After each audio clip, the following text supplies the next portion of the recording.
அந்த தென்றல் பெண்ணும் சொன்னாளம்மா உந்தன் சேதியே. அவள் சொன்ன பின்பு மின்னல் போல வந்தேன் தேடியே.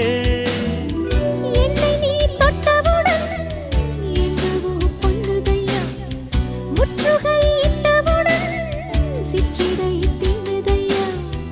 வெட்கம் விடுமோ அச்சம் விடுமோ தக்க துணைதான்